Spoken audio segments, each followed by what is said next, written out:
We need to talk Disney. Disney is currently setting records at an unprecedented rate. As of right now, the top 5 highest earning box office performers are Disney productions. Don't do it. No, that's not good. With releases later in the year, it's possible the studio could have as many as 8 in the top 10. With the studio acquiring Fox, Disney had 6 last year. Where's my money?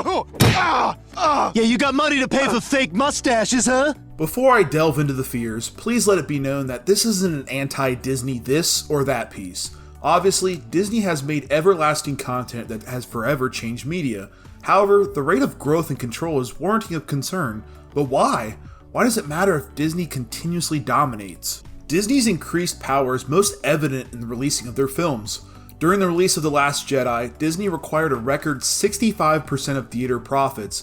Additionally, theaters would need to support a minimum screening for the film.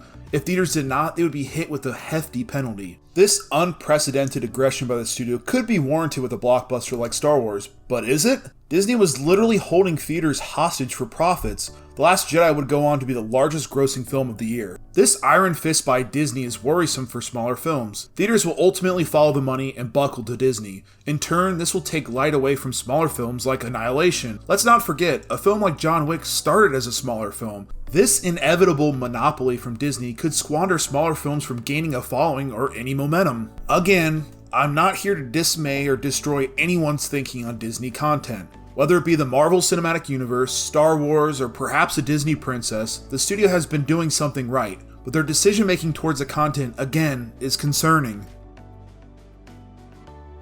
Disney's acquisition of Star Wars was heralded, but once more, concerns arise from the studio's decision-making. Disney upset the dedicated Star Wars fan base in early 2014 when they decided to not include the expanded universe. The decision was made to make the universe more connected and give the new Disney overseen universe cohesion. What would end up happening is dozens of books released in support of the films. Books explaining characters and developing them rather than the films themselves. It's a decision that was clearly made for the intent of business rather than storytelling. Disney has also made a recent trend in live action remakes. This is tough ground to hit on because in the end, this is Disney content they're remaking.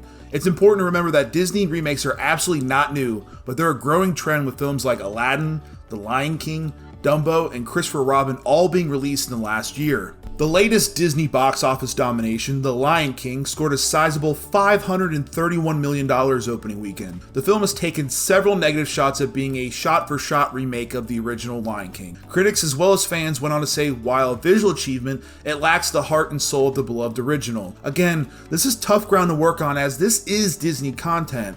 However, it's clear that it's a repackaged product, produced and sold for nothing other than money. The original Lion King is a landmark achievement in animation, and while this $260 million version might be as well, it still lacks what made the original so popular. Clearly, with the domination of the box office, people are not concerned with the different coat of paint. Disney's complete aversion towards mature content is also a point of concern. Associating Disney princesses with mature, rated R content is difficult, but at the end of the day, Disney now owns mature content like Deadpool, The Kingsman, Aliens, the list goes on. As Deadpool 2's re-release showed, this content does not do well watered down. Disney's first rated R release in well over a decade, Stupor, which is actually under Fox, massively underperformed, something the studio can blame merely on the rating and not the actual film itself. This reduction of mature content is hard, so hard not to be seen as a form of censorship. Yes, I know that's tinfoil hat wearing, but even censorship for the dollar is still censorship. With future Deadpool films, Alien films in the future, and films like Blade getting a movie, perhaps it's possible. That being said, MCU head honcho Kevin Feige had this to say. You know what? No, it's PG-13, you're gonna like it.